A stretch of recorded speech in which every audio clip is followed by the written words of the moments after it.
In this session, I'll be talking about the IEEE 30,000 foot level reporting using the EPRS add-in for continuous normal data. At the end of this module, you'll be able to describe how to use the IEEE EPRS add-in for easy creation of 30,000 foot level control charting and capability estimation methods for continuous data. The mathematics behind the 30,000 foot level reporting are described in chapters 12 and 13 of volume 3, and also this article that's noted in the slide. High-level process-based performance metric or 30,000 foot level report outs are easy to create using an EPRS add-in. With these techniques, you can reduce common cause firefighting variability as though it's special cause.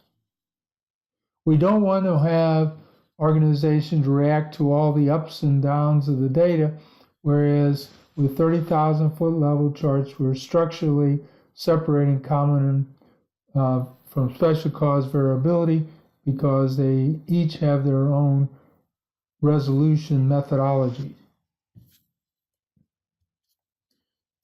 There's two steps again to create the 30,000 foot level report out.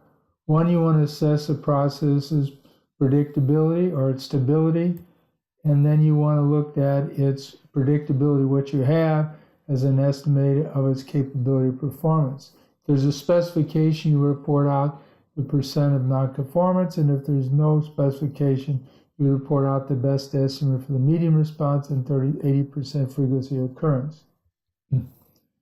I'm going to be covering in this session two different types of responses where I got individual data points and I got multiple data points for each time series event or subgrouping. So for an individual point, we'll use the no subgrouping option within the EPRS. Where we're at in the overall decision tree relative to which particular approach do we use for creating a 30,000 foot level chart. I'll be making reference to this this slide or this graphic throughout this training. This is dealing with assessment of process stability, and then this is the decision tree that you would use for going in and determining the capability. So if step one is for continuous response is acceptable from a 30,000 foot level point of view, whether it's good, and if it has no specification, then you would end up with 3.3.7, 3.3.8. So let's look in an illustration of the application of this technique or the EPRS add-in. So I'd like for you to do is stop this video and go in and load up this particular data set that we had referenced on the previous slide. And you can follow along with me, then that would help you learning process.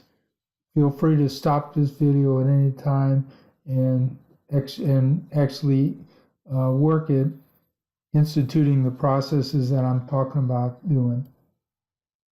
So you'd enter the data, and I suggest you don't necessarily type all the specific names for the data sets or the columns of data, but you could just put the column numbers as shown on the yellow box. You don't really have to put the title in there. It's just for your reference if you want to. And then stamp would be what's going to appear on the x-axis. So once you do that, you should get a 30,000 foot level report out. So see how easy that was to do, where you got the median value and 80% frequency occurrence. So this is the default for the report out if no upper and lower spec limits are specified. Let's look at the situation if we had specifications. In that case, now you add the upper and lower specifications, and then you get the nonconformance rate estimate of 17%. Look at another example. This is example where I was looking at the attendance of the Austin ASQ sessions before I became the chair. So I wanted to create this as a baseline. So this is technically count data, but I'm looking at it as a continuous response. So it's got no subgroups. You enter that data as shown there in the yellow box. Voila, you get an estimated attendance of 45 and 80% time between about 33 and 57. So now, even though you've never been to an ASQ Austin meeting probably, you can get a visualization of how many people attend the meetings. Let's look at what happened to this particular baseline metric after I was a chair. So your chair consists of whenever you have meetings for 9 months. So I plotted that data set out. And notice now all of a sudden it looks like there's a shift, but there's one very high reading. That was when we had, when I was in Australia, there was a panel discussion. It was a lot larger attendance than we normally have.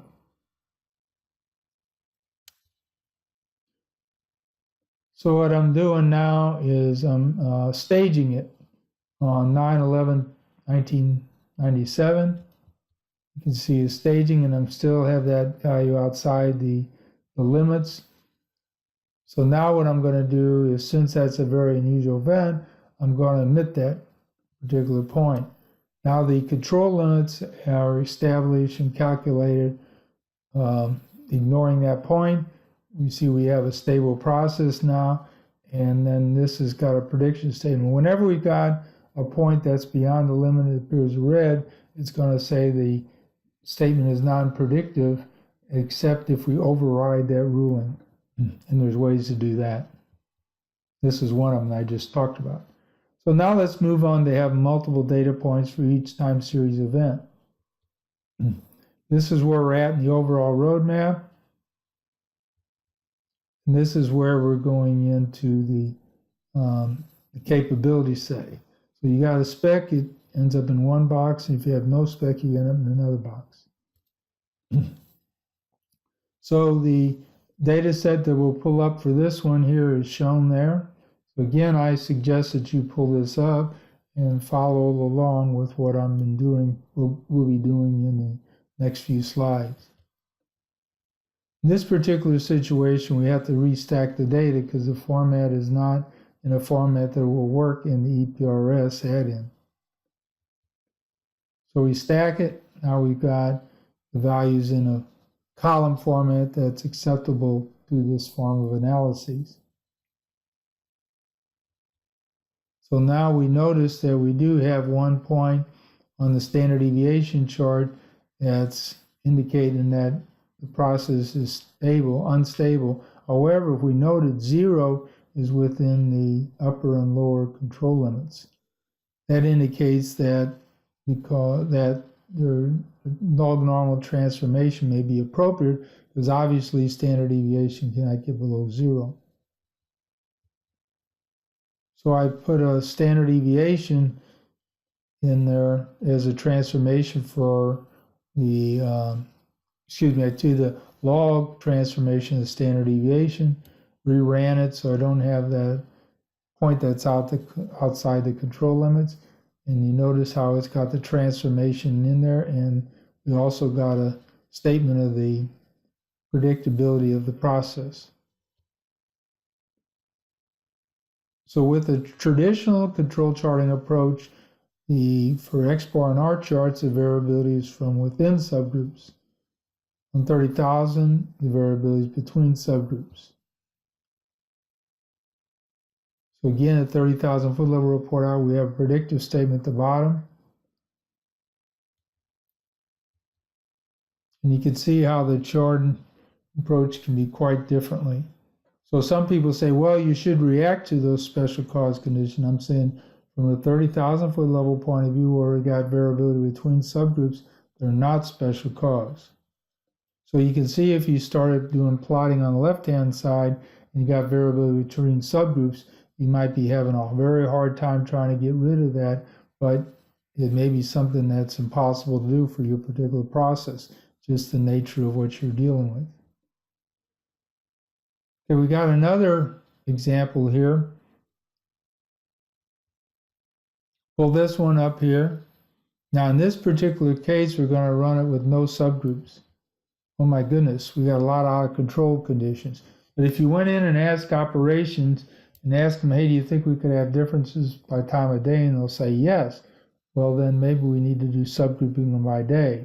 So if we did subgrouping by day, then the thing is it's a stable process. And now we've got how the process is performing. And again, if we don't like the answer, then we got to change the process and do something differently, and hopefully it'll make it better. Proof of the pudding is a individual's chart transition to a better or enhanced level of performance. So in this module, we learned about IEEE EPRS Minitab add-in for easily creating these 30,000 foot level charts, and in particular for continuous data.